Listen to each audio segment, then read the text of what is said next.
अस्सलाम वालेकुम। तो आज हम बात करने जा रहे हैं कैप्स टेस्ट की इंटरप्रिटेशन पर। तो सबसे पहले जो है हमने रॉ स्कोर निकाला था, जो कि कल हमने अपने जो वीडियो पोस्ट की थी उसमें हमने एक टेस्ट एडमिनिस्ट्रेशन की थी एक बच्चे पे, जिसका हमने रॉ स्कोर निकाला था। तो ये सब वैल्यूज़ आई और इनको फिर हमने प्लस किया तो ये उसका फाइनल स्कोर आया था। अब हम इसकी एज इक्विवेलेंट और उसका जो है डेवलपमेंटल एज को फाइंड करेंगे। तो इसके लिए सबसे पहले हम शुरू करते हैं। अच्छा, तो इसके लिए जो है हमें एक मैनुअल की ज़रूरत है। तो ये हमारा एक मैनुअल रहा। तो इससे हम देखते हुए जो है इसकी एज इक्विवेलेंट निकालेंगे, जो कि मैंने यहाँ पे ऑलरेडी मेंशन की हुई है। अब क्या करेंगे, हम एलडी का स्कोर है 32।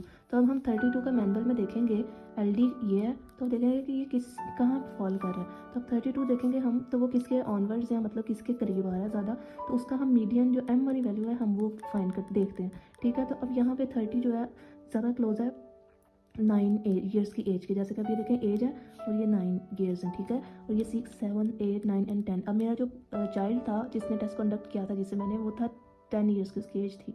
ठीक है, तो अब हम यहाँ पे क्या करेंगे, हम देखेंगे 32 जैसे कि एलडी की थी, तो एलडी में यहाँ 32 आ रहा है 9 ईयर्स के पास।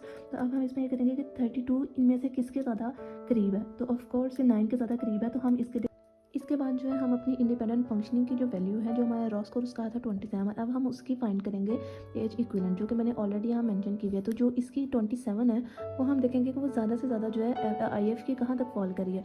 तो अब यहाँ पे आप देख सकते हैं कि इसकी जो एम वैल्यू है वो 23 है। अब 23 के जो ज़्यादातर करीब है वो है ये 26 उसके अगली है। ठीक है, अब हम इसी में देखेंगे कि 26 ज़्यादा इसके करीब है कि इसके 27 सॉरी इसके करीब है कि इसके करीब है। तो हम जो है देखेंगे कि वो 9 के ज़्यादा करीब है। तो हम यहाँ पे जो है +9 की वैल्यू ऐड कर देंगे। और एक बात ये जो आपने अपने दिमाग में बिठा लेनी है वो ये है कि अगर एम वाली वैल्यू से ज़्यादा वैल्यू फॉल करी होगी तो हम उसमें प्लस यूज़ करेंगे, और अगर वही वैल्यू एम से कम आ रही होगी तो हम उसके लिए माइनस यूज़ कर लेंगे।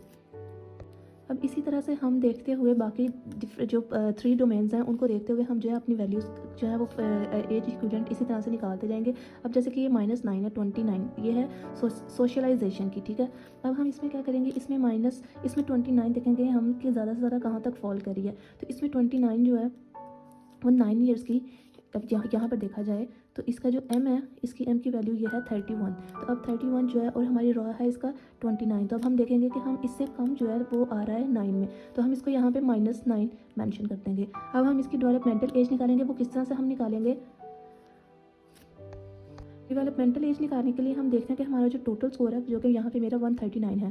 तो हम देखेंगे कि जो इसकी टोटल है तमाम ये जितने एजेस थी 6 से लेकर 10 तक, हम देखेंगे कि इनमें 139 जो है ज़्यादा से ज़्यादा कहाँ तक फॉल करी है। तो मेरी जो है ऑलमोस्ट जो है वो 140 के करीब जो है वो फॉल करी है। तो हम इसके लिए 9, जैसे कि आप यहाँ पे देख सकते हैं ये 9 एज है, और हम इसके लिए यहाँ पे इसका 140 यहाँ पे उन्होंने जो है टोटल मेंशन किया हुआ है। ठीक है, तो अब हम यहाँ पे मेरी है 9। तो अब जो 9 है इसके जो ये पॉइंट की वैल्यू है हम एज इट इज़ यहाँ पे इसको मेंशन कर देंगे 9.6। तो ये जो है हमारी डेवलपमेंटल एज जो है